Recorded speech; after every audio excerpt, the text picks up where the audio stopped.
Hi everyone, especially for engineers, very happy Engineers Day.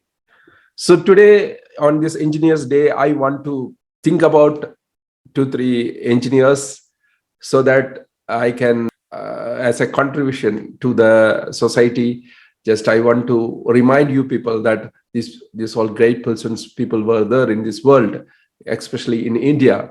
So I just want to remind the name of two, three engineers.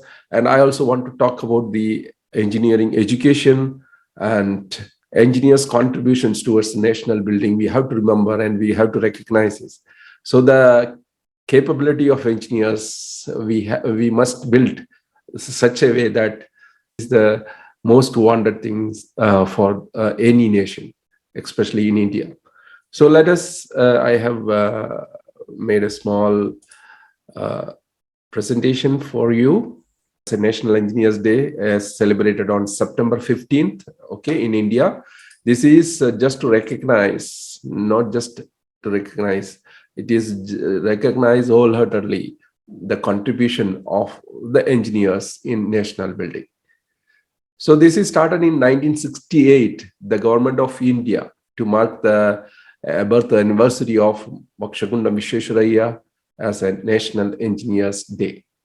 So National Engineers Day is observed on September 15th every year in India to pay tribute to MV, what we call M. Vishwesvaraya, first and the one of the greatest engineers that India ever saw, who was born on this day in 1860. So we'll see, Sir Mokshagundam Vishwesvaraya was he got an engineering degree from King institutions there, British time.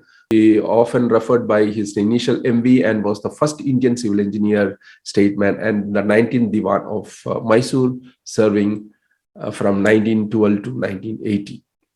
So you might have heard of Vishwesvaraya, and a lot of engineering institutions are there. He also contributed immensely in engineering, especially in Mysore, all over India. His contribution is immense. And at the same time, I also want to remember about India's first woman engineer, ILS Somaya Jula Lelita, graduated in 1943 with a degree in electrical engineering, became the India's first woman engineer. She completed her practical training, a 1-year apprenticeship in Jamalpur Railway Workshop, a major repair and overall facility. And the next engineer I want to come to is the engineer and scientist APJ Abdul Kalam. Every Indian knows about him, and all world is know about him, and was an Indian aerospace scientist and a statesman who served as the 11th President of India from 2002 to 2007. So why I especially want to highlight APJ Abdul Kalam here, because the way he thought for the national development is required for this age, actually. So he also mentioned about the engineering educations, and he's propagated some values that every engineers must have so that he can contribute towards national building and also national development. So what all these capacities? So he is asking every engineer must have a research and capacity for research and inquiry. And the other capacity he wants is that they must have a capacity for creativity and innovation. They must have the capacity for creativity and innovation. They must have the capacity to use the high technology. They must have the capacity for entrepreneurial leadership.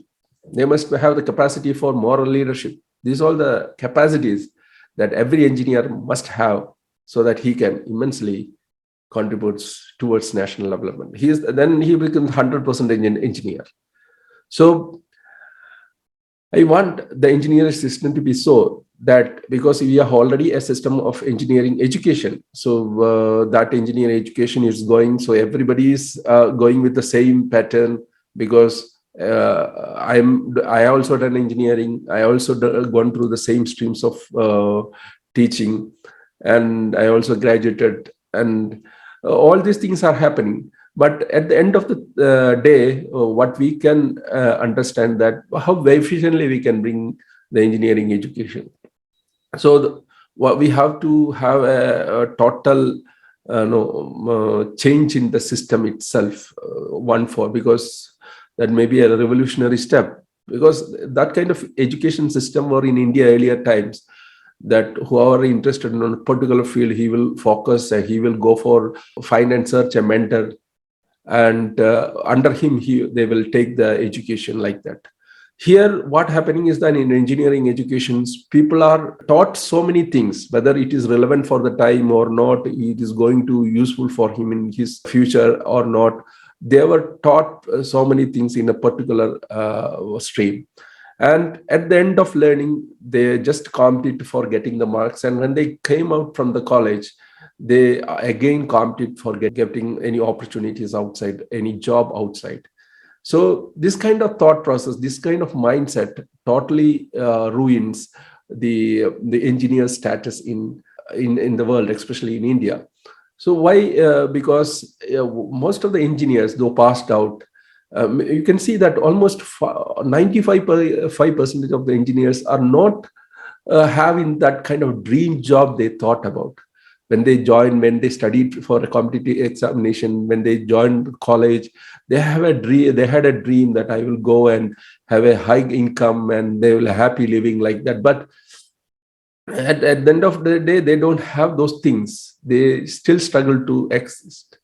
So this situation can only change if the way that the education system has done for engineering, we change it. So how that can happen? So this is only thing is that our education should start from the search or the inquiry or the inquisitiveness to know. When it starts from that point, then only we have a very good end.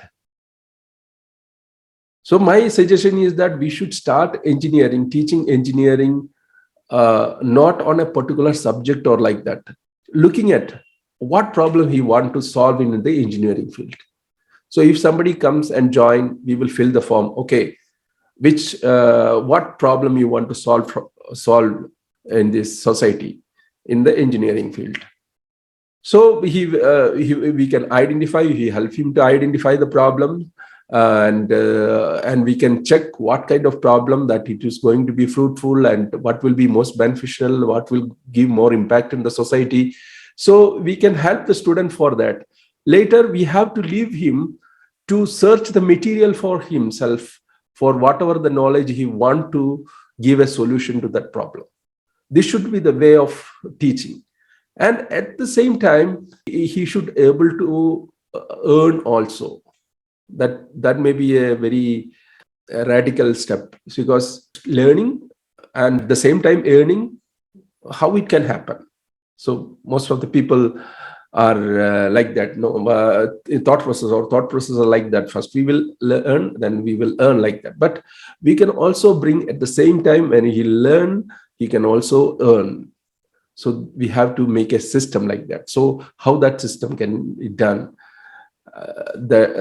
If he start teaching what he's learning at the same time, and it is going to be beneficial to the people around him, and also he's progressing much more, because for what problem he want to solve. Suppose he want to solve a problem, so same area he can start serving. That is teaching. What I call a teaching is that he is going to give the solution to that problem. That is when we started giving solution at the beginning itself, when we start learning, so his learning will be so intense, so that he will be so expert, that kind of an expert in that field, and he will start learning from gains, like who have good at that particular field. He can go directly have a mentorship under him, like that.